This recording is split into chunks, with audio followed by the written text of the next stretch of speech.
What happens when 5 inches of rain fall on a city in just 90 minutes? Roads turn to rivers, cars vanish under bridges, homes drown from the basement up. This isn't a movie. This is real. And it just happened in Chicago. On the evening of Tuesday, July 8th, the west side of Chicago experienced a highly localized but catastrophic weather event. A slow-moving storm cell formed just west of downtown and released torrents of water over neighborhoods like Garfield Park, Austin, and areas surrounding the United Center. The sheer intensity of rainfall, over 5 inches in 90 minutes, turned streets into streams and overwhelmed the city's aged drainage system almost instantly. According to local weather stations, Garfield Park received 5.45 inches of rain, with much of it falling in a dangerously short span of time. The storm arrived quietly. No thunderous entrance, no dramatic winds, just a thick wall of rain that refused to move. Roads disappeared under brown, swirling water.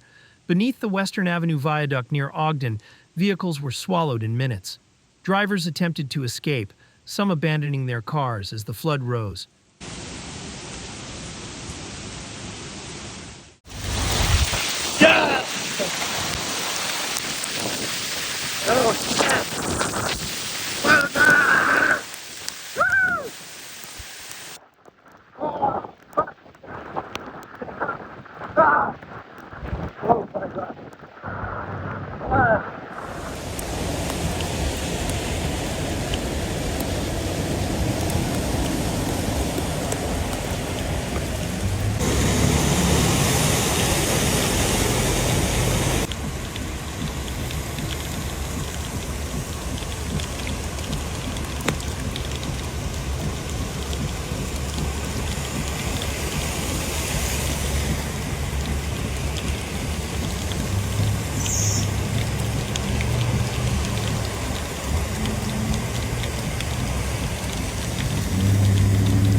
Chicago Fire Department teams scrambled to rescue people from vehicles stuck under submerged bridges. But above ground wasn't the only problem. Below, basements filled with water, and in many cases, raw sewage. A resident living near California in Jackson described waking up to the sound of gurgling drains and opening his door to find ankle-deep wastewater across his hallway. In another case, Airbnb tenants returned to find their belongings soaked and floating, suffering damages in the thousands. At 9:46 p.m., the National Weather Service issued a flash flood warning. Less than 20 minutes later, the situation escalated further. Phones across the city lit up with emergency alerts.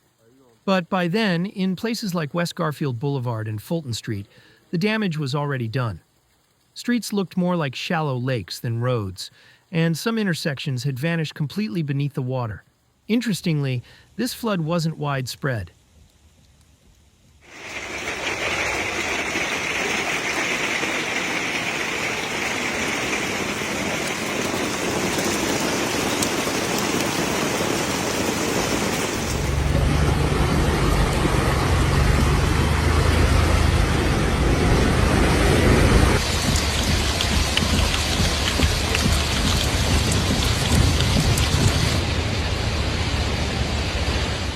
Just a few miles away, O'Hare Airport recorded only 0.07 inches of rain. Midway Airport saw slightly less. The storm, while devastating, remained concentrated on just a portion of the city, demonstrating how dangerous hyperlocal storms can be.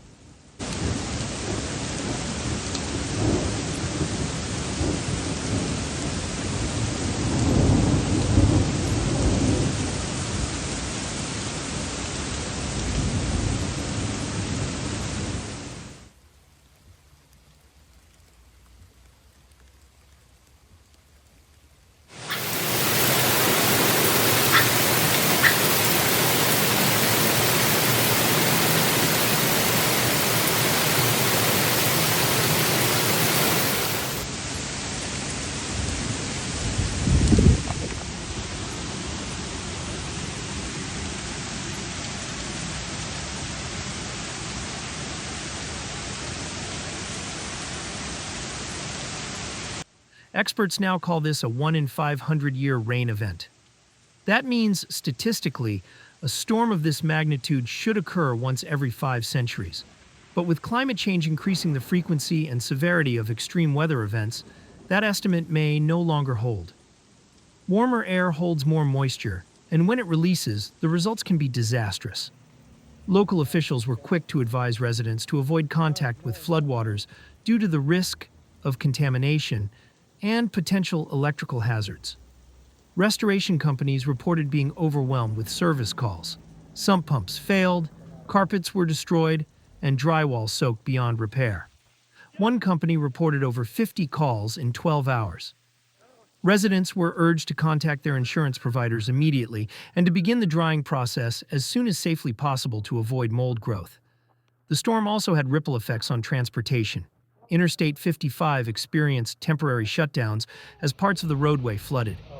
Multiple videos circulating online showed entire sections of highway submerged.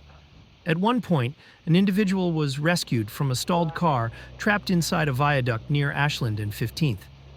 Luckily, there were no deaths reported, but dozens were displaced.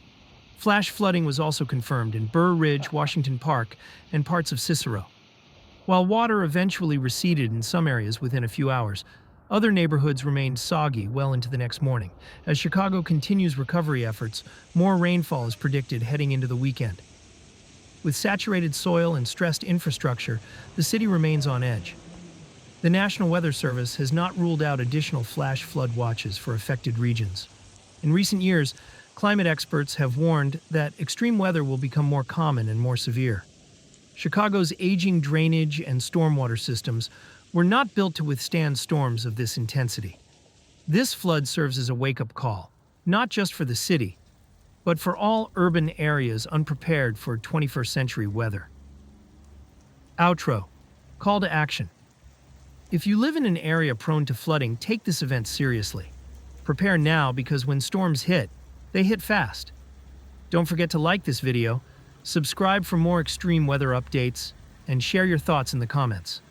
Stay safe, stay aware, and we'll see you in the next one. Be you.